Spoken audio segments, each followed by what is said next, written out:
Memoria Sur, un podcast de Diario Sur para hablar y disfrutar de la historia, con Ana Pérez Brián y Curro Fernández Sibaja. Hola Ana, ¿qué tal? Hola Curro, buenos días. Hemos cambiado, ya lo hemos contado alguna vez, pero hemos cambiado la situación en la que estamos grabando porque ha llegado el calor. Y hemos tenido que emigrar de nuestro estudio de grabación. No es la primera vez que lo hacemos, pero es que en estudio de radio hace demasiado calor y hemos cierto. pasado a un sitio... Es como una pecerita donde da el sol durante todo un efecto el día. invernadero, Sí, literalmente. Vamos hoy con una historia muy chula que yo me encapriché desde que llegó a mis oídos y que hace poco también Que además ya la hemos coincidimos, contado. porque yo también la leí y digo, Curro, esto tiene que ser asunto de podcast. Y hemos tenido la enorme suerte de que sus protagonistas nos acompañen esta mañana aquí en el periódico. Le vamos a dar la bienvenida Carmen Peral, arqueóloga, una institución en todo lo que yo además la sigo desde hace tiempo. Llevo aquí 27 años en el periódico y muy vinculada a temas de cultura, y siempre Carmen Peral, pues ha sido esa referencia, esa voz autorizada, además también un poco la voz calmada, la voz sensata de todo lo que tiene que ver con patrimonio histórico en Málaga, conservación, y una gran amiga del periódico. Así que Carmen, pues buenos bienvenida días. Y muchísimas gracias por venir a Memoria Sur.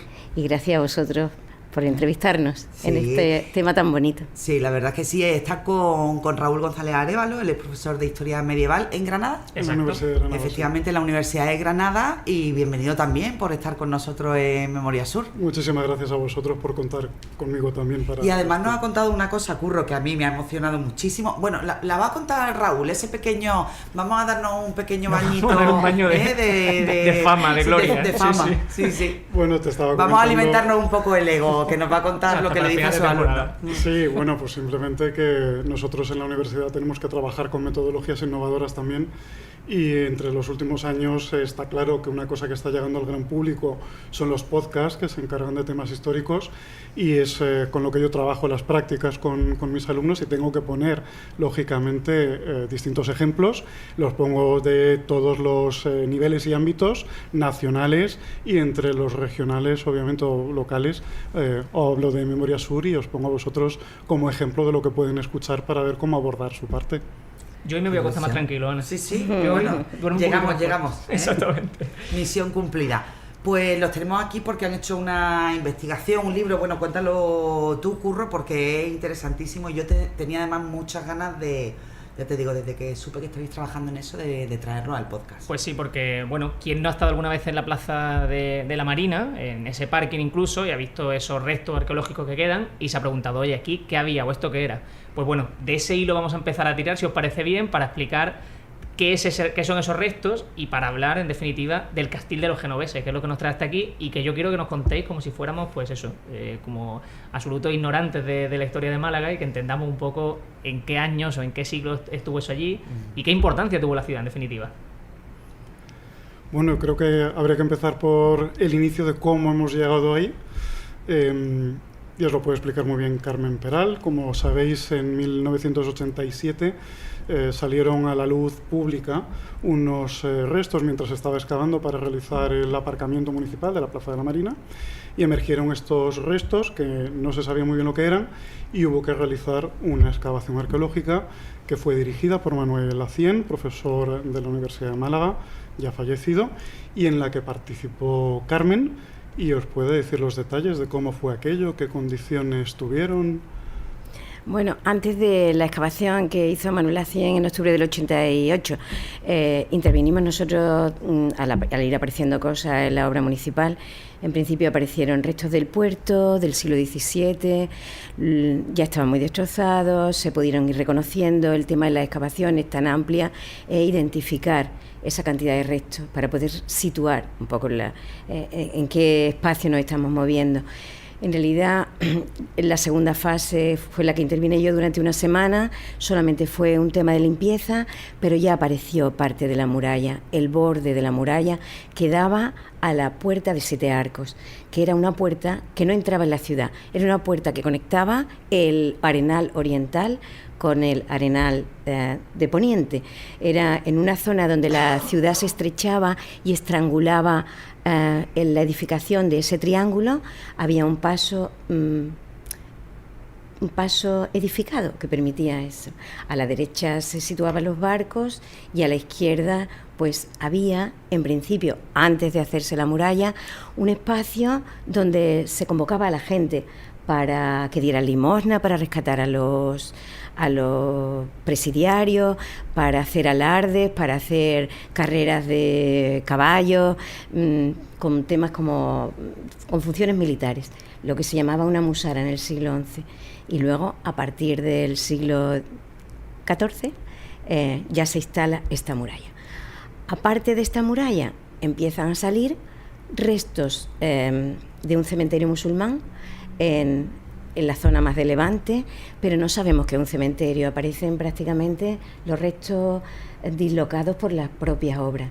Y luego, más al Levante, aparece una muralla grandísima, que es el muelle de Levante, ya del siglo XVIII, pero no encontrábamos cómo cerraba la muralla. Quiero decir, aparecen dos grandes estructuras, pero se nos va de las manos aquello. Cuando ya la gente de la Universidad de Málaga empieza a pedirle al ayuntamiento que se hagan excavaciones serias, pues durante esa semana limpiamos, pudimos ver parte de aquello, y lo que sí demostró es la importancia de los restos que había y lo variados que eran los restos que había. Con lo cual, ya en octubre del año siguiente ya se procedió a la excavación que hablaba Raúl. Claro, todo aquello fue en aquel momento el inicio de los trabajos para el parking de la Plaza de la Marina, y aquello fue casi se siguió la excavación, porque hubo incluso un riesgo, voces, ¿no?, que decían, bueno, pues que se parara el proyecto de la obra del parking de la Marina. Y es que la arqueología entonces era muy novedosa, porque yo llevaba un año en la gerencia de urbanismo y prácticamente habíamos tanteado cosas fuera de la ciudad prácticamente. Dentro de la ciudad habíamos hecho muy poco. Y pero se sabía que ahí había algo importante. Claro, no solo lo sabíamos, lo sospechábamos nosotros, y la primera parte nos lo dijo claramente, ¿no?, sino que luego supimos que la gente de la obra tenía un geotécnico donde estaba todo perfectamente situado. Nosotros llegábamos lo último y con más desconocimiento que la propia obra, claro. Yo te quiero preguntar si te atreverías a decir qué se hubiese encontrado si se hubiese seguido excavando. Quiero decir, esa excavación se para por la obra de la plaza del parking de la Marina, que se intenta seguir la obra para concluirla, que es lo que interesaba en términos económicos, sobre todo en ese momento, pero ¿qué se hubiese obtenido si hubiese seguido excavando? Mira, el trabajo que nosotros hemos realizado ahora nos ha permitido establecer con el 21% solo de la zona del sector excavado, que allí había 2 manzanas edificadas, y nosotros solamente pudimos excavar dentro de una de las manzanas una vivienda. La vivienda tiene como unos 90 metros cuadrados, con un patio trapezoidal, o sea que no está muy, no queda mucho alzado, las cosas podían estar en torno a unos 60 centímetros de altura, pero todo lo que era el parcelario dentro de la manzana, dentro de las casas, la distribución de la propia casa, eso hubiera salido todo entero y verdadero.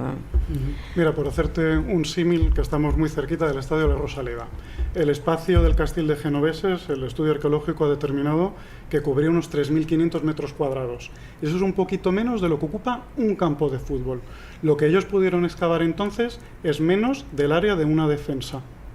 Y con esa información tan pequeñita, lo que había que hacer era intentar aprovechar al máximo posible para reconstruir, Carmen en su parte, que se ha encargado del estudio arqueológico, las dimensiones, las características de construcción, de decoración, las particularidades que tenía este barrio, con lo cual partía de una situación realmente complicada. Desafortunadamente, los restos, digamos, se excavaron como se pudieron, como acaba de decir ella. Los resultados prácticamente no salieron a la luz. Manuel Acién falleció en el año 2013 y en el año 2016, en el homenaje que se le preparó en la revista Mainaque de Diputación, Carmen participó en una publicación que avanzó los primeros resultados de esa excavación. Yo lo vi, me interesó muchísimo porque me ocupo, entre otras cuestiones, de las comunidades extranjeras en el Reino de Granada y en la ciudad de Málaga en particular. Y bueno, pues empezamos ahí a mirar. Yo hablé con la viuda de Manuel Acién, con María Antonia Martínez Núñez.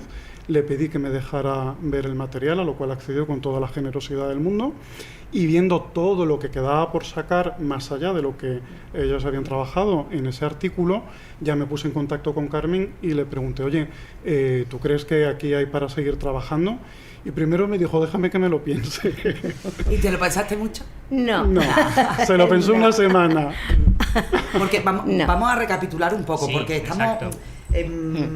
estamos con tantas ganas de hablar de la zona casi cero de la Plaza de la Marina, que ahí hay muchísima información. Bueno, que nos hemos dicho que toda esta investigación, que además su germen ha sido durante un buen número de años, que ahora lo contarán ellos, se ha reunido recientemente en un libro titulado El Castil de los Genoveses, que recrea cómo era, bueno, pues esa construcción casi mítica, ¿no?, en la Málaga musulmana, y que tenía unas características absolutamente casi inéditas, como un barrio... Una rareza, totalmente. Sí, una rareza en el arco mediterráneo, ¿no? Entonces, bueno, pues ese trabajo que lo habéis hecho entre los dos, entre Carmen y Raúl, bueno, pues recoge esas características de ese barrio tan singular, no solo en Málaga, sino, como digo, en todo el arco mediterráneo, ¿no? Eso es, yo creo que la pregunta es, ¿qué es el Castil de los Genoveses?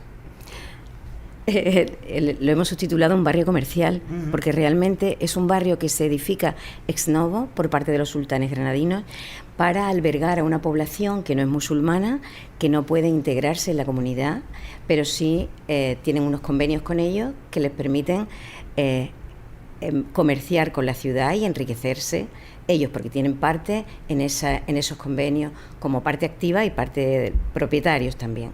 Entonces se remodela, hemos llegado a la conclusión de que prácticamente se remodela todo el frente litoral al hacer ese barrio que albergará a una comunidad de comerciantes que, gracias a los trabajos de Raúl, se ha establecido en torno a unos 50 personas, que además se ordena no solo con viviendas, sino sobre todo con una serie de edificaciones dedicadas a almacén y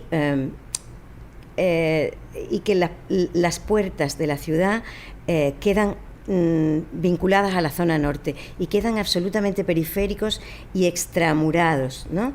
En realidad, a la hora de ver esa morfología de esa parcelario, vemos que en las zonas de alrededor de la manzana se definen los almacenes grandes de unos 12 metros de largo por 3 o 4 metros de ancho, abiertos gran parte de ellos, y pensamos que las casas se ponen en el interior de la manzana también por cuestión de protección, por cuestión de seguridad, y también en las partes altas, porque encontramos un sistema de edificación tanto en la muralla como en las casas, con un sistema de anclajes palificados como palificatas o pilotes de madera en un macizo de zapata enorme, que no aparecen en la ciudad en ninguna otra parte. Pero sí aparecen en Génova en la década de los 20, de 1320, y se establece el vínculo, porque debe haber un trasvase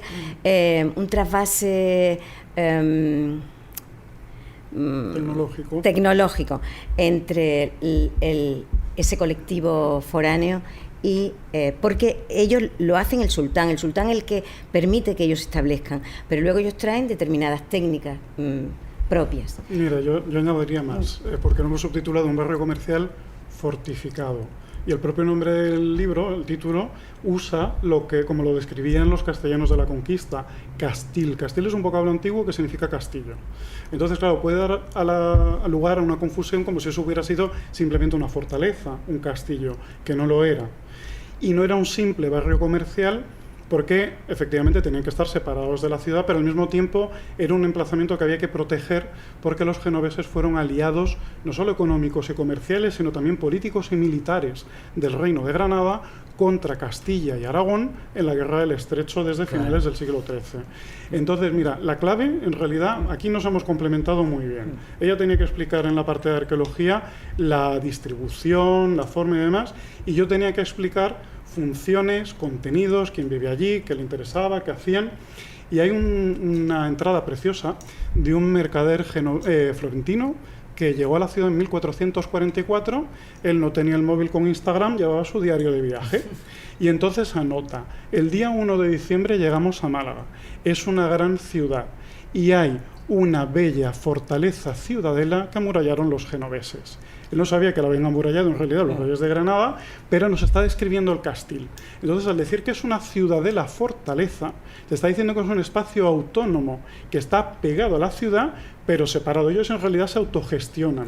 ¿Por qué no pueden convivir? O sea, decir, ¿por qué se toma la decisión de hacer ese recinto exclusivo para los genoveses? Porque al final eran aliados, ¿no? Eran aliados relativos, me explico. Tenemos que tener en cuenta que estamos hablando del Mediterráneo musulmán, que el Reino de Granada es un estado musulmán, que se rige por leyes musulmanes, con gobernantes musulmanes. Una sociedad musulmana funciona de una manera completamente diferente de los parámetros cristianos, aunque fueran medievales los dos, ¿de acuerdo? Entonces, lo que sí es cierto es que tienen una confluencia de intereses económicos, porque Granada necesita el estímulo económico de exportar sus productos estrella y lo exporta gracias fundamentalmente, aunque no solo de los genoveses, los llevan a los Países Bajos, a Inglaterra, los llevan a Estambul, a Alejandría. Es decir, tenemos todo el mundo medieval abarcado gracias a los barcos genoveses. Pero al mismo tiempo son enemigos de fe. Es decir, las luchas entre cristianos y musulmanes están siempre. Entonces, la alianza siempre va a tener un límite político-religioso según el momento. Génova, de hecho, siempre está jugando en un equilibrio dificilísimo, porque su gran aliada en realidad en la península ibérica es Castilla. Castilla es la gran enemiga tradicional de Granada. Y en Granada también tienen a los propios, vamos a decir, la clase política de la época, incluso la opinión pública, que claro, si tú tienes demasiados tratos con extranjeros cristianos, te pueden mirar mal. Y tenemos que tener en cuenta que los genoveses no solamente comerciaban, financiaban y daban préstamos a los reyes de Granada e incluso eran socios comerciales. Sabemos incluso... Era una posición complicadísima. Eran muy necesarios, pero a la vez eran mirados con cierto recelo, ¿no? Sí. Al enemigo, o al menos al que no sabemos bien por dónde puede se llevaban bien, cerca, claro, sí. Mientras se necesitaban mutuamente. De hecho, en el momento en el que esa alianza no funcionaba más, te pongo otro ejemplo, la guerra final de conquista con los reyes católicos, los genoveses primero intentan seguir con su vida como si nada. En el momento en que Fernando e Isabel decretan un bloqueo naval y no puede haber ese comercio marítimo, los genoveses se retiran, se exilian de Granada, y los tengo constatados. De la ciudad de Granada se van a Córdoba con la corte. ¿Qué es lo que les interesa? Que la guerra acabe cuanto antes. Está claro que Castilla no va a parar. ¿Qué hacen los genoveses de Granada? Financiar al ejército castellano y abastecerle de grano. Claro. Acaba la guerra y le presentan documentos a los reyes católicos, estos espínoles, le dicen, oye, que yo aquí tenía unas propiedades que había comprado o que me había dado el rey de Granada y quiero que me las devolváis. Entonces, por eso digo que el límite es siempre político, confesional. Entonces, mientras todo está medianamente tranquilo y cada parte puede defender su papel, aunque sea de manera discreta, sigue adelante esa alianza. Y ese momento dura hasta finales del siglo XV. Francisco Griñán, Paco Griñán, otro compañero en el periódico, que fue quien ha escrito ese artículo sobre el libro y a echarlo con vosotros también, lo vamos a dejar como siempre vinculado a las notas del podcast para que la gente lo pueda consultar con más tranquilidad. Dice que ese punto de la Marina o de toda esa zona, ¿no?, es como si fuese un punto de Italia prácticamente. ¿A qué se debe esto? Explicarnos por qué. ¿Es quizás porque es una construcción, una edificación que podemos encontrar del mismo estilo en Italia, o a qué se debe exactamente? Bueno, es verdad que hay por una parte transferencia tecnológica, como ha explicado Carmen, en la cimentación de algunos edificios con estos pilotes, que todos tenemos en la cabeza, los que hay en Venecia, por ejemplo, para que quienes nos escuchan lo tengan gráficamente en la cabeza.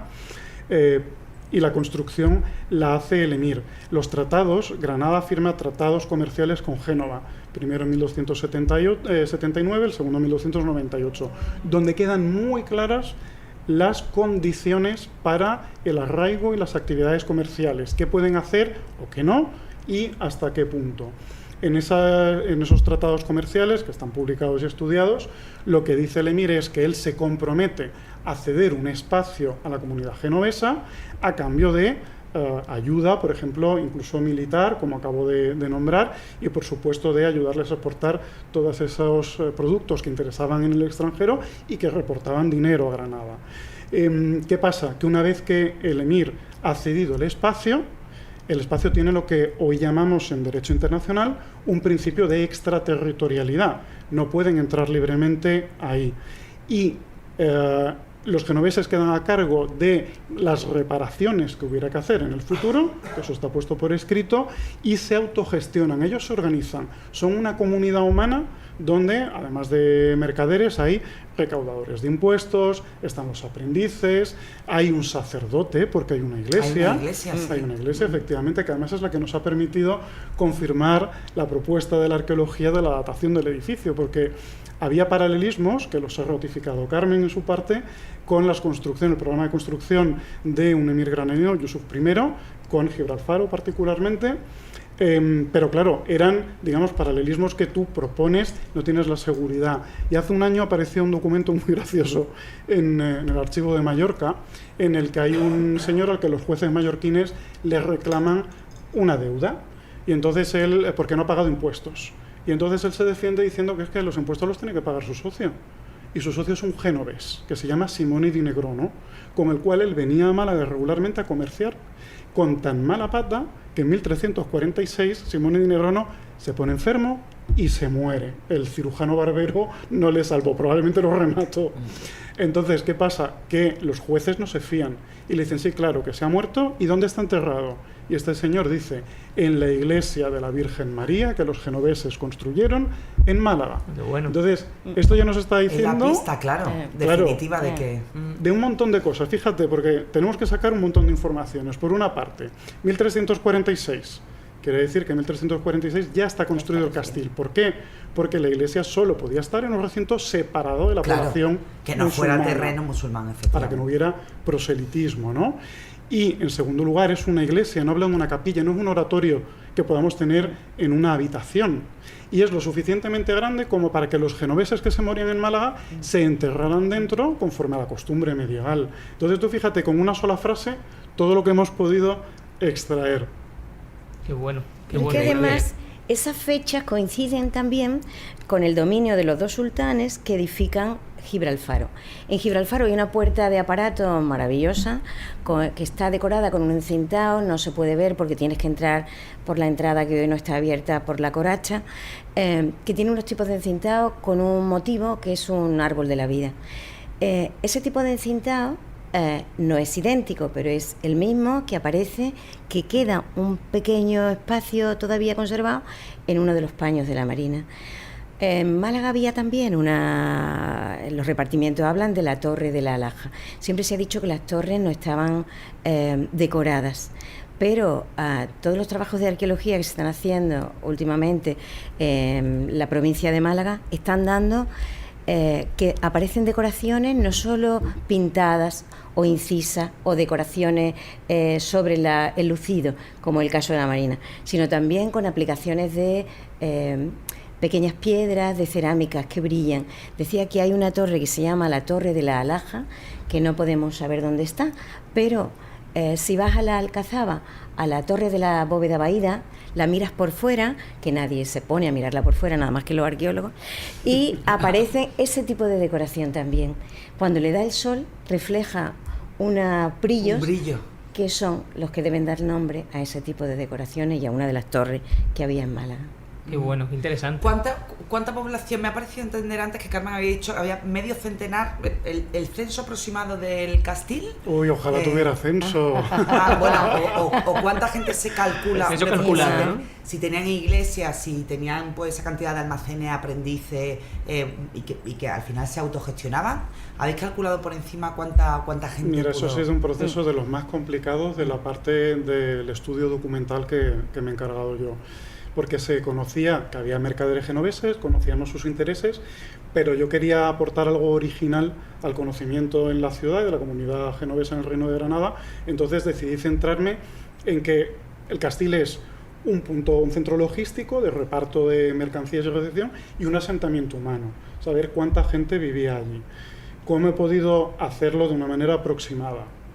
con 2 documentos, 3, que más o menos me han permitido cruzar informaciones. El primero de ellos es que en 1441 hubo un ataque de embarcaciones catalanas sobre las galeras mercantiles de Florencia en Cádiz. Salen zumbando y vienen a Málaga. Y entonces hablan con los genoveses que hay dentro del castil y les dicen, mirad, teníamos aquí mercancías de un compatriota vuestro que lo han pillado y se lo han quedado prisionero en Cádiz, ¿qué hacemos con esto? Y entonces algunos genoveses de Málaga dicen, venga, nos lo quedamos nosotros hasta que solventemos la situación. Entonces tengo las actas notariales que están incorporadas en el apéndice documental con el nombre de algunas personas. 2 años después, en 1443, esto es todo geopolítica internacional, está todo inventado. Musulmanes de Egipto en una nave genovesa están viajando por el Mediterráneo, llegan a Rodas, en Grecia, donde están los caballeros hospitalarios. Y allí directamente, digamos que por la cara, cogen a los mercaderes musulmanes, los meten en prisión, les secuestran los bienes. Y en represalia, el rey de Granada confisca los bienes de los genoveses del reino de Granada, secuestra los bienes, ellos los mete en la cárcel y anula todas las deudas de la población musulmana y judía con estos señores. Génova protesta y después de 8 años negocian unas reparaciones. Y ha quedado un libro fantástico, el Liber Damnificatorum, ¿no? El libro de los damnificados en el reino de Granada, donde te dicen todos los señores que había en el reino y qué mercancías tenían. No nos dicen dónde estaba explícitamente, pero hay mercancías, hay 6 almacenes que están nombrados, que te dicen que hay mercancías que están medidas al peso de Málaga o que han pagado los impuestos de Málaga, lo cual me ha permitido situar en Málaga, en el Castil, esos almacenes. He mirado quiénes son los propietarios y he podido determinar que en algún momento, desde luego en 1443, estaban aquí. Y por último, otro documento que se sabía que existía, pero no había sido estudiado en profundidad y que con mucha dificultad, pero he conseguido transcribir, con ayuda de compañeros también, que me he revisado la transcripción y está en el apéndice, es la elección del cónsul de los genoveses en 1452. Entonces está el cónsul, sus consejeros y la comunidad electora, que son 20 personas. Total, 25. Y me puse a cruzar datos. Y entonces he podido ver que en el siglo XV, más o menos, había unos 25 mercaderes estables. Pero claro, no están ellos solos, porque en una compañía, lo sabemos todos, hay aprendices, claro, están los jefes que van y vienen, nos encontramos también con los escribanos, los notarios. Bueno, y además el hecho simple de que fueran mercaderes ya implica un movimiento constante. Hay gente que se beneficia de eso. Totalmente. Está, como he dicho, el sacerdote, hay un cirujano barbero. Estas personas no vestían con ropas islámicas, vestían ropas cristianas. Tenía que haber artesanos también que les elaboraran las prendas que ellos necesitaran. En Málaga no está confirmado, pero por ejemplo sabemos que en Túnez había una taberna para el consumo de vino, porque son cristianos y lo tenían permitido. ¿Tendrían familia o no? Fíjate que eso es una cosa que no se ha podido comprobar. Me genera curiosidad, ¿tendrían mujeres, hijos? Se quedaban en Génova. El único sitio del Mediterráneo islámico donde los genoveses y otros italianos llevaban mujeres, hijas, compañeras, era Túnez, porque estaba muy pegado. Pero en el Mediterráneo oriental, en Egipto, por ejemplo, en el Imperio Otomano, no llevaban mujeres, y en Granada no ha aparecido el nombre de una sola mujer que haya venido aquí, pero ni 2 días para tomar el sol. Así que, curioso. De hecho, fíjate, te doy otro dato más. En 1402 hay otro mercader italiano, Tuccio di Gennaio, que los jefes le deben haber dicho que qué bien se vive en Málaga. Y él manda una carta diciendo pues todas las transacciones comerciales que ha hecho, ¿no? Dando las explicaciones, y al final del todo pone, tenéis que imaginar cómo puede vivir un hombre aquí, porque esta es gente bestial, es como él describe a los musulmanes de Málaga. Y entonces dice, en cuanto cae el sol, nos encerramos todos en casa bajo llave, no podemos andar por los alrededores y nos quedamos llevando vida de santo, de manera que tengo la sensación de que me he convertido en un eremita a la fuerza. Ese es el testimonio, te lo acabo de escribir tal cual. Madre mía. El mundo medieval es un mundo hostil, es un mundo muy agresivo. Mucho. Carmen, yo te quiero preguntar, que no sé si va a ser un esfuerzo demasiado grande o si es factible, pero vamos a intentarlo. Si te suelto yo en esa época, te pongo allí, ¿qué ves alrededor? ¿Qué hay en esas calles? ¿Y qué suelo en el siglo ya XXI, en este 2024, estarías pisando? ¿Qué calles de Málaga me refiero? Es que toda esa zona, todo ese triángulo que se mantiene prácticamente hasta los años 40, en que se rehace la acera de la Marina, prácticamente desde debajo de la fuente hemos visto la torre del obispo. Está la escollera que sostiene tanto el suelo y los pavimentos encima. Entonces, ese es el vértice de lo construido. Pero luego, en la zona interior, lo que debe haber es un trasiego enorme de gente cargando y descargando, porque no se pueden meter la mercancía directamente, porque no hay puerta desde los lados del triángulo. Hay que meterlo desde la ciudad, porque cotiza y paga todo lo que entra, paga sus cánones a través de las puertas urbanas. Entonces, dentro realmente hay un cuerpo ajeno al cuerpo de la ciudad.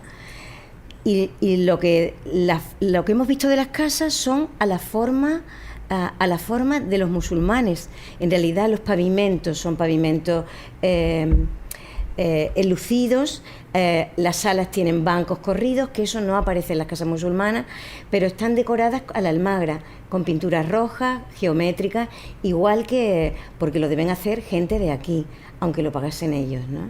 Y luego lo que sí había era una cerámica de importación, no solo italiana, sino también de procedencias de Sevilla, de Barcelona, de Valencia, que son todos los sitios donde la comunidad genovesa tiene sus propios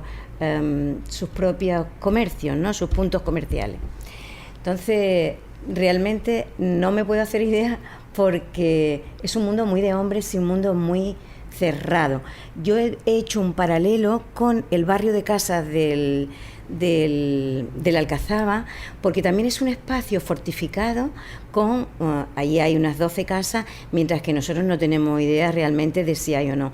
Y son más bajas, y son del siglo XI, y esto es una edificación pues del siglo XIV, que debe haber enormes diferencias. Pero en realidad lo que sabemos es que la ordenación de la casa alrededor del patio es la misma en toda la casa mediterránea, sea en el mundo musulmán, sea en el mundo romano. Quizás con esas especificaciones musulmanas también aparecen olambrillas, mucho panel de azulejos que van saliendo pedazos a la fórmula del sitio donde ellos se insertan, ¿no? Mira, tenéis una manera de haceros una idea, y los oyentes que accedan al libro también. La fotografía antigua nos da muchísima información, y en el archivo municipal hay fotos de las calles interiores que se conservaron hasta el derribo de esa manzana. Y entonces en la calle Ancla, la original, no la que hay ahora, hay algunas fotos, y en una de ellas precisamente, que hemos querido incluir en el libro, que a mí me encantaba, se la enseñé un día a Carmen y le dije: mira, a mí esto me recuerda al Palazzo del Podestá en Pera, en el actual barrio de Gálata, en Estambul, pero yo esto no estoy muy seguro de qué es. Y ella inmediatamente lo reconoció y dijo: estos son unos arquillos ciegos, que es una forma decorativa que evidentemente tenían los genoveses en más sitios. Y entonces dijo: esto es una casa que, si tú te fijas, es el cuerpo inferior muy alto y sin ventanas, seguía actuando como almacén. La primera planta, que es lo que en un edificio cualquier arquitecto te va a decir que es la parte noble, es la parte habitacional, y en la parte superior hay una terraza desde la cual tú puedes mirar en el puerto las embarcaciones que entran y salen. Entonces, si eso, como proponemos, es una continuidad de una edificación medieval con todas las reformas del mundo, pero que llegó hasta 1940, mirando esa imagen os vais a poder hacer una idea de cómo podía haber sido al menos una casa del castillo. Mira, la calle Ancla, antes de ordenarse la acera de la Marina, era en realidad la calle Muro de Espartería, que es la calle que daba la vuelta a toda la manzana alrededor del muro. Entonces, nosotros en excavación sí encontramos la embocadura de esa calle, que es una calle de 1,80 de ancho, que es una calle que permite un trasiego cómodo, digamos. Y lo que pasa es que la calle Ancla actual es un desplazamiento del topónimo. Cuando se pierde una calle por una reordenación, en la memoria urbana persiste el nombre de la calle y se traslada a otro lado. O sea que ahora mismo pues no queda resto de esa calle Ancla, pero ¿Cómo termina el castil de los genoveses? ¿Cuál es su final?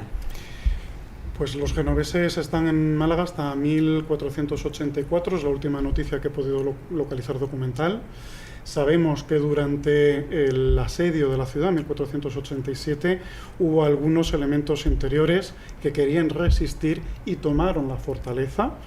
Y una vez que finalmente conquistan la ciudad los Reyes Católicos, en las ordenanzas de 1489, que el texto también está reproducido, primero deciden otorgar las casas que habían ocupado previamente dentro del Castil, y posteriormente los reyes cambian de idea, porque el Castil, como digo, al ser un espacio fortificado, sirve a las defensas de la ciudad, y seguimos estando en el Mar de Alborán y empiezan a surgir una serie de ataques desde el norte de África, claro. Entonces se convierte en una zona militar, y al ser zona militar no tenemos información, no entra dentro de los repartimientos que nos habrían dicho, igual que con el resto de la ciudad, qué casas había, qué disposiciones tenían, las estancias, etcétera, y digamos que pasa a ser información secreta o reservada porque es un espacio estratégico militar, y así sigue a lo largo de la Edad Moderna hasta que se derriban las murallas y se convierte en un barrio civil. De todos modos es curioso que al pasar a la jurisdicción militar pues no tenemos información de eso, pero a lo largo de todo el siglo XVIII, en el catastro de Ensenada, en toda la documentación del puerto de Málaga, que va avanzando y el puerto se va reedificando, sí que aparecen que los principales, y cuando la muralla se demuele, las parcelas más caras de todo el entorno marítimo son las que aparecen ahí, y se han ido dedicando a almacenes durante todo ese tiempo. Las que coincidían con, efectivamente, con el Castillo. O sea que nosotros estábamos sobre la pista de que el sistema de almacenes se mantiene, y por eso ese reparto del terreno ha estado como esclerotizado y se podía excavar prácticamente sin transformación alguna.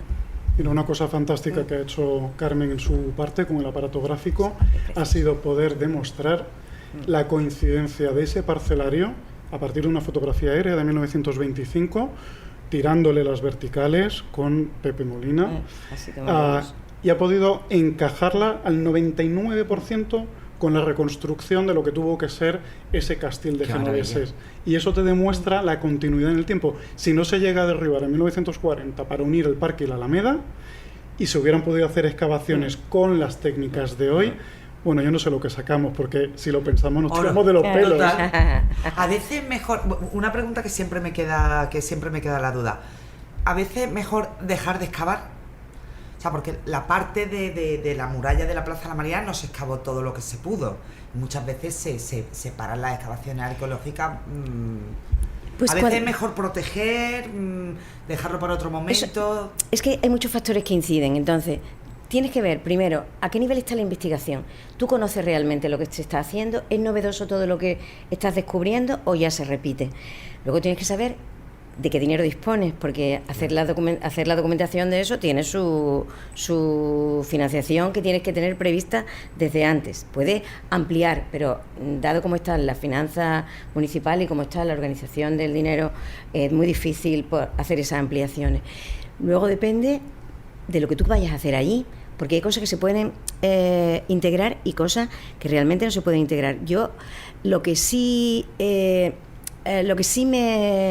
me fortalecía en mi convicción de que aquello tenía que haberse mantenido, es que realmente es un espacio único y es un espacio que caracterizaba a Málaga. En el libro aportamos una acuarela de Dausat, de un francés en el siglo XVIII, donde se ve perfectamente cómo era esa forma.